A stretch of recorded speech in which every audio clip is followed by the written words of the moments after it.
Hello friends, ಎಲ್ರಿಗೂ ನಮಸ್ತೆ. ಸ್ವರ್ಣ ಕಿಚನ್ಗೆ ನಿಮ್ಮೆಲ್ಲರಿಗೂ ಸ್ವಾಗತ. ಇವತ್ತು ನಾನು ಹೂಕೋಸಲ್ಲಿ ಮಸಾಲ ಗ್ರೇವಿ ಮಾಡ್ತಾಯಿದ್ದೀನಿ. ತುಂಬ ಈಸಿಯಾಗಿ ಮಾಡ್ಕೋಬೋದು. ಅನ್ನ, ಮುದ್ದೆ, ಚಪಾತಿ, ಪೂರಿ ಎಲ್ಲದಕ್ಕೂ ತುಂಬ ಅಂದರೆ ತುಂಬ ಚೆನ್ನಾಗಿರುತ್ತೆ. ಈಗ ನಾವು ಟೈಮ್ ವೇಸ್ಟ್ ಮಾಡೋದೇ ಬೇಡ, ನಾವೀಗ ರೆಸಿಪಿನ ಸ್ಟಾರ್ಟ್ ಮಾಡಿಬಿಡೋಣ. ನಾನಿಲ್ಲಿ ಒಂದು ಬಾಣಲಿದಲ್ಲಿ ಒಂದು 2 ಟೇಬಲ್ ಸ್ಪೂನ್ ಆಗೋಷ್ಟು ಎಣ್ಣೆ ಹಾಕ್ಕೊಳ್ತಾ ಇದ್ದೀನಿ.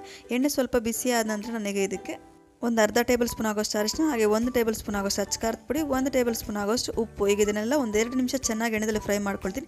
ಅದಾದ ನಂತರ ನಾನು ಇಲ್ಲಿ ಒಂದು 200 ಗ್ರಾಮ್ಸ್ ಆಗೋಷ್ಟು ಹೂಕೋಸನ್ನ ಹಾಕ್ಕೊಳ್ತಾ ಇದ್ದೀನಿ. ಇದು ಹಾಕ್ಕೊಳ್ಳೋದಕ್ಕಿಂತ ಮುಂಚೆ ನಾನಿಲ್ಲಿ ನೀರನ್ನ ಚೆನ್ನಾಗಿ ಕಾಯಿಸಿ ಆ ನೀರಿಗೆ ಒಂದು 1/2 ಟೇಬಲ್ ಸ್ಪೂನ್ ಆಗೋಷ್ಟು ಅರಿಶಿನ, ಹಾಗೆ ಒಂದು 1/2 ಟೇಬಲ್ ಸ್ಪೂನ್ ಆಗೋಷ್ಟು ಉಪ್ಪನ್ನ ಹಾಕಿ ಚೆನ್ನಾಗಿ ಕುದಿಸ್ಕೊಂಡು ಆ ನೀರಲ್ಲಿ ನಾನು ಈ ಹೂಕೋಸನ್ನ ಹಾಕಿ ಒಂದು 2 ರಿಂದ 3 ನಿಮಿಷ ಹೈ ಫ್ಲೇಮಲ್ಲಿ ಒಂದು ಕುದಿ ತೊಗೊಂಡು ಅದಾದ ನಂತರ ಅದು ಸಪ್ರೇಟ್ ಮಾಡಿಕೊಂಡು ನೀರೆಲ್ಲ ಸಪ್ರೇಟ್ ಮಾಡಿ ಆ ಹೂಕೋಸನ್ನ ಹಾಕ್ಕೊಳ್ತಾ ಇರೋದು. ನೀವು ಸಹ ಅದೇ ರೀತಿ ಹಾಕ್ಕೊಳ್ಬೇಕು.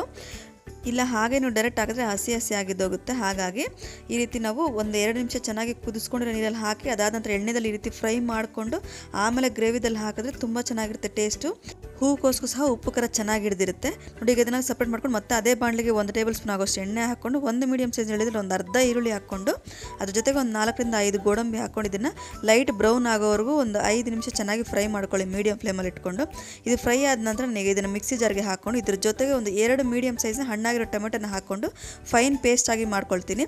ಈಗ ಇದನ್ನು ಮಾಡಿ ಸಪ್ರೇಟಾಗಿ ಪಕ್ಕಕ್ಕೆ ಇಟ್ಕೊಂಡು ಮತ್ತೆ ಈಗ ಇದೇ ಬಾಣಲಿಗೆ ಒಂದು ಟೇಬಲ್ ಸ್ಪೂನ್ ಆಗೋಷ್ಟು ಎಣ್ಣೆ ಹಾಕ್ಕೊಂಡು ಈಗ ಇದ್ರ ಜೊತೆಗೆ ನಾನಿಲ್ಲಿ ಒಂದು 2 ಸ್ಟಾರ್ ಹೂ ಹಾಕ್ಕೊಳ್ತೀನಿ, ಹಾಗೆ ಒಂದು 3 ಲವಂಗ ಹಾಕ್ಕೊಳ್ತಾ ಇದ್ದೀನಿ, ಹಾಗೆ ಒಂದು ಬಿರಿಯಾನಿ ಎಲೆನ ಕಟ್ ಮಾಡಿ ಹಾಕ್ಕೊಂಡು ಒಂದು 2 ಏಲಕ್ಕಿನ ಹಾಕ್ಕೊಳ್ತಾ ಇದ್ದೀನಿ. 1 ಟೇಬಲ್ ಸ್ಪೂನ್ ಆಗೋಷ್ಟು ಶುಂಠಿ ಬೆಳ್ಳುಳ್ಳಿ ಪೇಸ್ಟ್ನ ಹಾಕ್ಕೊಂಡು ಇದನ್ನು ಒಂದು 2 ನಿಮಿಷ ಹಸಿ ವಾಸನೆವರೆಗೂ ಚೆನ್ನಾಗಿ ಫ್ರೈ ಮಾಡ್ಕೊಳ್ಳೋಣ. ಒಂದು 2 ನಿಮಿಷ ಆದ ನಂತರ ನಾವೀಗ ಇದಕ್ಕೆ ಮಸಾಲ ಏನು ರುಬ್ಬಿಟ್ಕೊಂಡಿದ್ವಿ ಈಗ ಈ ಮಸಾಲನೂ ಸಹ ಹಾಕ್ಕೊಳ್ತಾ ಇದ್ದೀವಿ. ಇದರಲ್ಲಿ ಟೊಮೆಟೊ ಮಾತ್ರ ನಾವು ಹಸಿ ಟೊಮೆಟೊ ಹಾಕಿರೋದು, ಹಾಗಾಗಿ ಒಂದು 5 ನಿಮಿಷ ನಾವು ಮೀಡಿಯಮ್ ಫ್ಲೇಮಲ್ಲಿ ಇಟ್ಕೊಂಡು ಎಣ್ಣೆದಲ್ಲಿ ಫ್ರೈ ಮಾಡಿಕೊಂಡ್ರೆ ಸಾಕಾಗುತ್ತೆ. ಎಣ್ಣೆ ಎಲ್ಲ ಆದಷ್ಟು ಮೇಲೆಗಡೆಗೆ ತೇಲ್ಕೋಬೇಕು. ನೀವು ಈ ರೀತಿ ಸೌಟ್ನ ಆಡಿಸ್ತಾ ಇರಬೇಕು, ಇಲ್ಲಾಂದರೆ ಸೀದೋಗೋ ಚಾನ್ಸಸ್ ಇರುತ್ತೆ. ಹಾಗಾಗಿ ಈಗ ಇದಕ್ಕೆ ನಾನು ಒಂದು 2 ಟೇಬಲ್ ಸ್ಪೂನ್ ಆಗೋಷ್ಟು ಧನಿಯಾ ಪೌಡರ್ ಹಾಕ್ಕೊಳ್ತಾ ಇದ್ದೀನಿ, ಹಾಗೆ 1 ಟೇಬಲ್ ಸ್ಪೂನ್ ಆಗೋಷ್ಟು ಗರಂ ಮಸಾಲ ಹಾಕ್ಕೊಳ್ತಾ ಇದ್ದೀನಿ, ಹಾಗೆ 1 ಟೇಬಲ್ ಸ್ಪೂನ್ ಆಗೋಷ್ಟು ಅಚ್ಚಕಾರದ ಪುಡಿ, ಒಂದು 1/2 ಟೇಬಲ್ ಸ್ಪೂನ್ ಆಗೋಷ್ಟು ಜೀರಾ ಪೌಡರ್ ಹಾಕ್ಕೊಳ್ತಾ ಇದ್ದೀನಿ, ಹಾಗೆ 1 ಟೇಬಲ್ ಸ್ಪೂನ್ ಆಗೋಷ್ಟು ಉಪ್ಪನ್ನ ಹಾಕ್ಕೊಂಡು ಈಗ ಇದನ್ನು ಚೆನ್ನಾಗಿ ಒಂದು 2 ನಿಮಿಷ ನಾವು ಫ್ರೈ ಮಾಡ್ಕೊಳ್ಳೋಣ. ಸ್ವಲ್ಪ ಉಪ್ಪು ಖಾರ ಎಲ್ಲ ಹಾಕಿದ್ದೀವಲ್ಲ, ಒಂದು ಚೂರು ಹಸಿ ವಾಸನೆ ಹೋಗಲಿ, ಒಂದು 2 ನಿಮಿಷ ಚೆನ್ನಾಗಿ ಫ್ರೈ ಮಾಡ್ಕೊಂಡ್ಬಿಟ್ಟು ಅದಾದ ನಂತರ ನಾನು ಮಿಕ್ಸಿ ಜಾರಲ್ಲಿ ಸ್ವಲ್ಪ ನೀರನ್ನ ಹಾಕಿ ಆ ನೀರನ್ನ ಹಾಕ್ಕೊಳ್ತಾ ಇದ್ದೀನಿ. ಹಾಗೆ ಇದ್ರ ಜೊತೆಗೆ ನಾನಿಲ್ಲಿ ಒಂದು 200 ml ಆಗೋಷ್ಟು ನೀರನ್ನ ಆ್ಯಡ್ ಮಾಡ್ತಾ ಇದ್ದೀನಿ. ಈಗ ಇದನ್ನು ಚೆನ್ನಾಗಿ ಮಿಕ್ಸ್ ಮಾಡಿಕೊಂಡು ಮಿಕ್ಸ್ ಆದ ನಂತರ ಒಂದು 5 ನಿಮಿಷ ನಾವೀಗ ಒಂದು ಕುದಿ ತಗೋಬೇಕಾಗುತ್ತೆ. ಒಂದು ಕುದಿ ಬಂದ ನಂತರ ನಾವೀಗ ಏನೀಗ ಹೂಕೋಸನ್ನ ಎಣ್ಣೆದಲ್ಲಿ ಫ್ರೈ ಮಾಡಿ ಇಟ್ಕೊಂಡಿದ್ವಿ ಈಗ ಅದನ್ನು ಸಹ ಹಾಕ್ಕೋಬೋದು. ನಾನಿಲ್ಲಿ ಸ್ವಲ್ಪ ಗ್ರೇವಿ ಥರ ಮಾಡ್ಕೊಳ್ತಿದ್ದೀನಿ. ನೀವೇನಾದರೂ ಇದನ್ನು ಸಾಂಬಾರು ರೀತಿಯಲ್ಲಿ ಮಾಡ್ಕೊಳ್ಳೋಗಿದ್ರೆ ಇನ್ನೂ ಒಂದು 300 ml ಆಗೋಷ್ಟು ನೀರನ್ನ ಆ್ಯಡ್ ಮಾಡ್ಕೋಬೋದು. ಚಪಾತಿ ಪೂರಿಗೆ ನೀವು ಸರ್ವ್ ಮಾಡ್ಕೊಳ್ಳೋಗಿದ್ರೆ ಸ್ವಲ್ಪ ನೀರು ಕಡಿಮೆ ಹಾಕೋಬೇಕಾಗುತ್ತೆ.